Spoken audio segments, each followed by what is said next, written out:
भैया जी, आज इस वीडियो में जानेंगे किशमिश कैसे बनता है। हमें लगा आपको किशमिश कैसे बनता है इसकी जानकारी तो होनी ही चाहिए। किशमिश ड्राई फ्रूट के फैमिली से आता है। आपको इतनी जानकारी तो अवश्य होगी कि किशमिश अंगूर को सुखाकर तैयार किया जाता है, लेकिन अंगूर से किशमिश बनने के क्रम में इसके पीछे क्या-क्या प्रोसेस होता है, आपको इसका जरा भी अंदाजा नहीं होगा। अब किशमिश बनाने के लिए अंगूर चाहिए, इसलिए बड़े बड़े बागानों में अंगूर की फार्मिंग की जाती है। आपको बता दें कि जो अंगूर हम बाजार से खरीदते हैं उससे किशमिश को नहीं बनाया जाता। अगर बनाने की कोशिश भी करेंगे तो उससे अच्छी क्वालिटी किशमिश के नहीं बनेंगे। इसलिए किशमिश के लिए एक खास तौर पर अरेकावती और सुल्ताना, भारत में मुख्यतः इन्हीं दो अंगूर की किस्मों से किशमिश को तैयार किया जाता है। जब अंगूर की फसल अच्छे से तैयार हो जाती है उसके बाद बारी आती है हार्वेस्टिंग की, और ये काम केवल हमारे किसान भाई नहीं बल्कि हमारी किसान बहनें भी करती हैं। इन अंगूर की लतों में लगे पके हुए अंगूर को कुछ इस तरह कैंची की मदद से तोड़ लिया जाता है और ऐसे ही करके इन कैरेट्स में बहुत सारा अंगूर जमा कर लिया जाता है और फिर इन्हें गाड़ी पर लोड करके प्रोसेसिंग एरिया में लाया जाता है। यहाँ पर सबसे पहले तो इन किशमिश से भरे कैरेट्स को पोटेशियम कार्बोनेट और कार्बन डिपिंग ऑयल, इन दोनों के मिश्रण में इसको डुबाकर 1 मिनट तक छोड़ा जाता है ताकि अंगूर के ऊपर जो भी बैक्टीरिया है वो खत्म हो सके और इससे अंगूर खराब नहीं होता है। इस केमिकल में डूबने के कारण अंगूर सूखने के बाद भी उसका रंग अच्छा रहता है और ये अंगूर की सिकुड़ने और सूंघने की प्रक्रिया भी तेज करता है।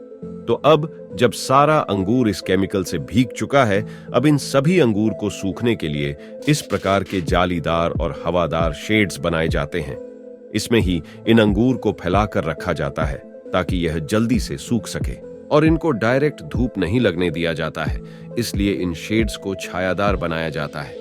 अब 3 से 4 दिन तक सूखने के बाद एक बार फिर से पोटेशियम कार्बोनेट और कार्बन ओनील का स्प्रे किया जाता है ताकि अंगूर का चमक बरकरार रहे। इसी तरह 10 दिन बीत जाने के बाद अंगूर कुछ इस कंडीशन में आ जाता है, तो अब ये सल्फर या गंधक के प्रोसेस के लिए रेडी हो जाता है। सल्फर प्रोसेस के लिए सबसे पहले इन अंगूर के शेड्स को अच्छी तरह ढक दिया जाता है ताकि सल्फर का धुआं बाहर न जा सके। अब उन शेड्स के चारों तरफ छोटे छोटे गड्ढे किए जाते हैं और उसमें भूसे को डालकर उसके ऊपर सल्फर पाउडर डाल दिया जाता है और फिर सल्फर को जलाने के लिए उसके ऊपर जलते हुए कोयले को रख दिया जाता है और रात भर सल्फर का धुआं अंगूरों पर लगता रहता है। इससे अंगूर तेजी से श्रिंक होने लगता है।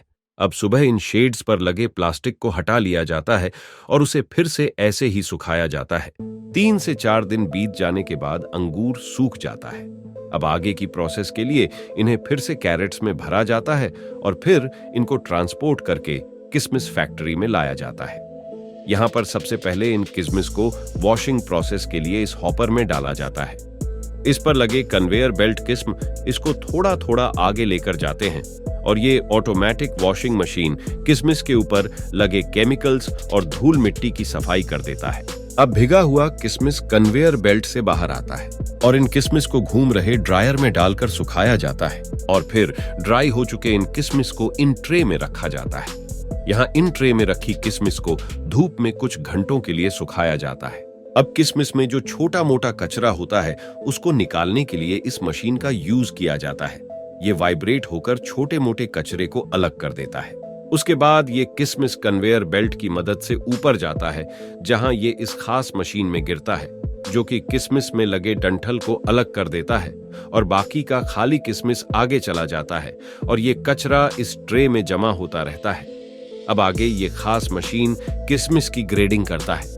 ये अलग अलग साइज की किशमिश को छान कर अलग करता है और फिर आगे ये सेंसर किशमिश की कलर के हिसाब से भी किशमिश ही ग्रेडिंग करता है और जो सबसे बड़ा और अच्छा रंग वाला किशमिश होता है वो मार्केट में ऊंचे दाम पर बेचा जाता है। तो अब इन किशमिश को पैकिंग एरिया में भेजा जाता है जहां पर इन किशमिश को अलग अलग क्वांटिटी के पैकेट में पैक कर दिया जाता है। तो अब आप समझ चुके होंगे कि अंगूर को किशमिश बनने में कितना सफर तय करना होता है। दोस्तों, हमें ये जानकारी इकट्ठा करने में बहुत मेहनत लगी है। उम्मीद करता हूं आप वीडियो को लाइक जरूर करेंगे और अगले वीडियो आपको किस टॉपिक पर चाहिए हमें कमेंट में लिखकर जरूर बताएं। हम उस पर वीडियो जरूर बनाएंगे और ऐसे ही मैन्युफैक्चरिंग वीडियोस को देखते रहने के लिए हमारे चैनल को सब्सक्राइब करके बेल आइकन पर जरूर प्रेस करें। धन्यवाद।